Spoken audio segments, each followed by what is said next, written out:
Hey guys, it's me, the Budget Jedi, and I wanted to share with you my first ever high-end collectible purchase. And here it is. It's the Darth Talon Legacy limited edition statue from Gentle Giant. Came out in 2012, which is right now.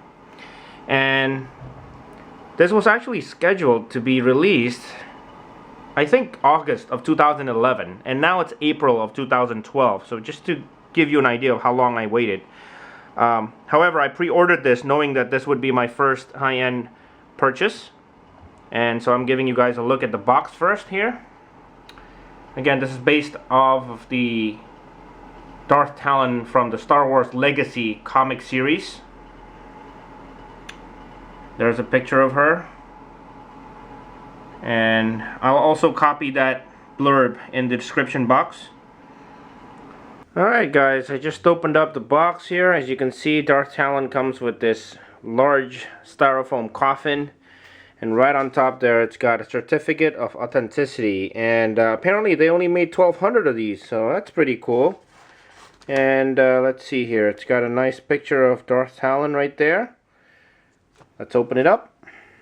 And here she is inside the box. It's actually not that heavy, it's about maybe 5 to 6 pounds. And it comes with Darth Talon. I like how they covered up her brow area there. And got a stand, one of her head tails, and I think her saber. Alright guys, here is Darth Talon assembled. And it was very quick and easy to put it together. Everything had pegs and you just snap fit the parts together, so that's nice. And Darth Talon, you can see here, it's 12 inches tall, and she's definitely not that big as a statue. She is a lot bigger than her action figure counterpart, of course, but overall has a really nice pose. Doesn't take up too much space. She looks like she's either giving an order or using the Force. Either way, it's really nice in my opinion, because Darth Talon is supposed to be a very devout Sith disciple, and I like that she's, you know, not doing a pose where she's trying to be sexy or something. She's, you know, just sort of doing her Sith thing. So basically she's connected to the heavy metal base, which is also very simple. You can see the pattern there. I kind of wish that this was a lighted base. That would be cool.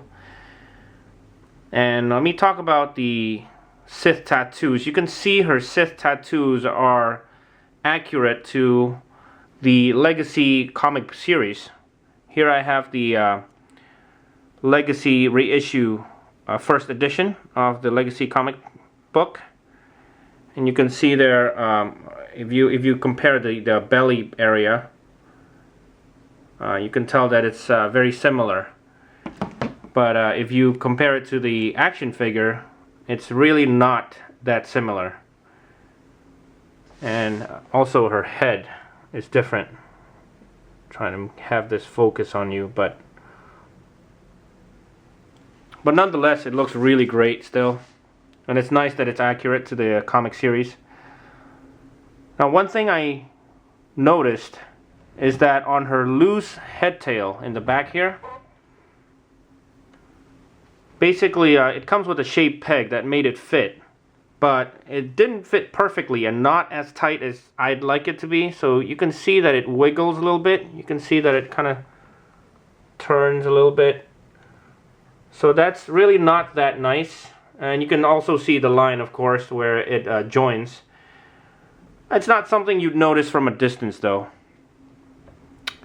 Going over the skin and clothing, you can see that basically the finish is really accurate. The metal looks like shiny metal, which is really great, and the rest look like worn leather.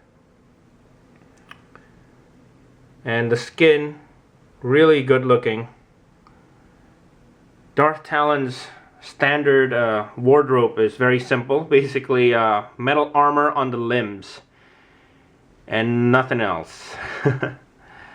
And that is what we love about her, right? The paint job, so in the paint job itself is great, but again, not perfect if you look at it up close. but maybe because this is hand painted. Let me show you guys here. All her Sith tattoos and clothing is of course sculpted, not just painted on, which is great. But if you look at her belly, let's see here. If you look at her belly really up close, and let me give time for my camera to adjust. All of the sculpting has an edge to it, and so at the very tip of each sculpt, you can see here that there's a little bit of paint overage there, or a little bit of paint dripping where it's supposed to just end. I'm sorry if you can't see that very clearly, but that's what I'm trying to show you. But again, you know, this is something you only notice up close. And here's a collector's eye view of her chest area. You can tell there's a little bit of red paint spillage there in the middle where it's supposed to be just all metal parts. So, you know, again, nothing you would notice if you're looking at her from a distance like this. Now also, if you look at her metal bikini part here, you can see a little bit of red paint overage right here. And so that's not, you know, again, not too bad, but the rest of her sculpt is great. The loin cover here, it seems to be made out of very hard leather, treated leather that's really stiff, which is it's very nice. I don't want to play with it too much. I don't want to bend it because I feel like it's gonna, you know, make a permanent crease. Alright, taking a look at Talon's lightsaber hilt, you can see that it's painted pretty well, and mine happens to have a little bit of imperfections, but overall it's pretty much just black and silver type of interwoven metal. I think they could have done it better, but you know, I'm not sure how much detail actually goes into Darth Talon's lightsaber. But one nice thing I like about this is that the fact that the blade is removable, of course, and you can see that there's a peg inside there. But nonetheless, if you take it off, you can actually pose her like that with the lightsaber off, which is really nice if you, you know, for some reason have a space constraint. And here's an up-close look at her face. I personally love the expression that she has. It looks really menacing and very serious, which is, I think, just right for this character. Her lips are even more red than she is, and they put these little lines that make it look like she's pursing her lips, so it's really good in terms of that detail.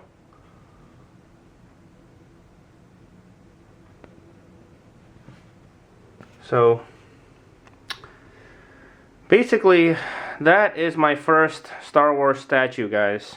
And I think it's worth getting, only if you can get it for a fair price of maybe not over $230. But, you know, those of you that love Darth Talon or high-end collectibles, let me know how this figure compares to other brands. I know so many collectors have Sideshow collectibles, which are large 12 to 18 inch size figures and sculptures. I believe when it comes to sculptures and statues, I think that I probably would prefer full body statues like this, not the half bodies or busts. But I think that's a personal preference. But again, you know, I'm not usually a statue guy, but I am a guy, and that's why I have this thing. Anyway, guys, thanks for letting me share that with you, and please let me know what you guys think of this sculpture. If you were to buy a statue of this size, what character would you choose? That's what I'd be interested to know. Leave a comment, and thanks for watching. I'll see you guys on the next video.